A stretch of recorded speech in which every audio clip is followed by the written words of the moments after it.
সময়ের সাথে আধুনিক না হয় বাংলা মাধ্যমের শিক্ষার প্রতি আগ্রহ হারাচ্ছেন অভিভাবকরা। ফলে ইংলিশ মিডিয়াম স্কুলে ভর্তির প্রবণতা বাড়ছে দিনকে দিন। ব্রিটিশ কাউন্সিলের তথ্য বলছে গত 4 বছরে ও লেভেল পরীক্ষার্থী বেড়েছে 28%। এতে দেশের বিপুল অঙ্কের টাকা চলে যাচ্ছে বিদেশে। শুধু গেল বছরেই ও লেভেলের রেজিস্ট্রেশন ফিতে গুনতে হয়েছে 547 কোটি টাকা। আবির হোসেনের রিপোর্ট, ক্যামেরা ছিলেন সুকান্ত সরকার। চায়ের কাপে সমাজ বদলের ঝর্ণা তুলে আগে গোছান নিজেকে। প্রিমিয়াম টাইটানিয়াম আলমিরা, গুছিয়ে ফেলুন জীবনটাকে। মেয়েকে স্কুলে ভর্তি করাতে এসেছেন ব্যবসায়ী আসিফ সাদিক। সন্তানের উজ্জ্বল ভবিষ্যতের জন্য ইংলিশ মিডিয়ামই তার ভরসা, কারণ দেশের প্রচলিত শিক্ষা ব্যবস্থায় আস্থা নেই ততটা। বাংলা মিডিয়ামের এখন যে অবস্থা সেটা বৈষয়িক কারিকুলামের সাথে আপনার অ্যাডজাস্টেবল না, এবং তারা কিন্তু একটার সাথে যায়ও না।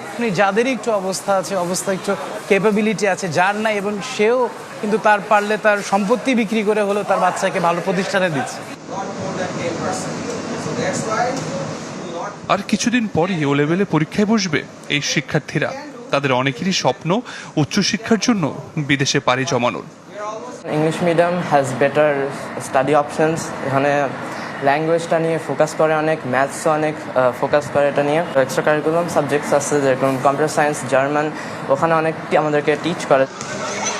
ব্রিটিশ কাউন্সিলের গত 4 বছরের তথ্য বিশ্লেষণ করে দেখা যায় ইংলিশ মাধ্যমে শিক্ষার্থী ভর্তির হার বাড়ছে ক্রমাগত। 2022 সালে ও লেভেলে পরীক্ষা দিয়েছে 25,000 শিক্ষার্থী, 2023 সালে 27,000, পরের বছর 29,500 এবং 2025 সালে 32,000। অর্থাৎ গত 4 বছরে ভর্তির হার বেড়েছে 28%। একজন শিক্ষার্থী ও লেভেলে পরীক্ষা দেয় 6 থেকে 8টি বিষয়। প্রতিটি নিবন্ধনের জন্য ব্রিটিশ কাউন্সিলকে দিতে হয় 24,500 টাকা। ফলে গড়ে জনপ্রতি খরচ হয় 1,71,000 টাকা। সেই হিসাবে শুধু গেল বছরেই ও লেভেলে 32,000 পরীক্ষার্থীকে গুনতে হয়েছে 547 কোটি টাকা। কিন্তু কেন এই পরনির্ভরশীলতা?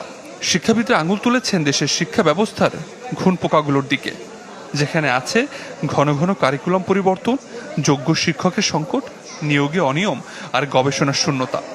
এই যে আমরা এখন শুনতেছি কারিকুলাম বানাই ফেলতেছে, টেক্সট বুক বানাই ফেলতেছে, কিসের উপর ভিত্তি করে? আমার নীতি কোথায়? কিসের বেসিসে আমি ভাষা শেখাবো? কিসের বেসিসে আমি টেকনিক্যাল এডুকেশনের কথা বলবো? কিসের বেসিসে আমি মেধাবীদেরকে ফেরত আনার কথা বলবো? নীতিমালার আলোকে বিভিন্ন উদ্যোগ যদি নেন তাহলে ধাবিত হবে না অন্যান্য এডুকেশনগুলোর দিকে। শিক্ষার্থীরা ইংলিশ মিডিয়ামে পড়ছে, সংঘর্ষ শুধু সেটা নয়, এসব শিক্ষার্থীরা অধিকাংশই ও লেভেল এবং এ লেভেল শেষে চলে যাচ্ছে দেশের বাইরে। ফলে অপচয় হচ্ছে মেধা এবং দেশের অর্থ। শিক্ষাবিদরা বলছে এখনই যদি দেশের শিক্ষা ব্যবস্থার আমূল পরিবর্তন না হয় তবে সংকট হয়তো আরও ভয়াবহ হবে। আবির হোসেন, চ্যানেল 24, ঢাকা।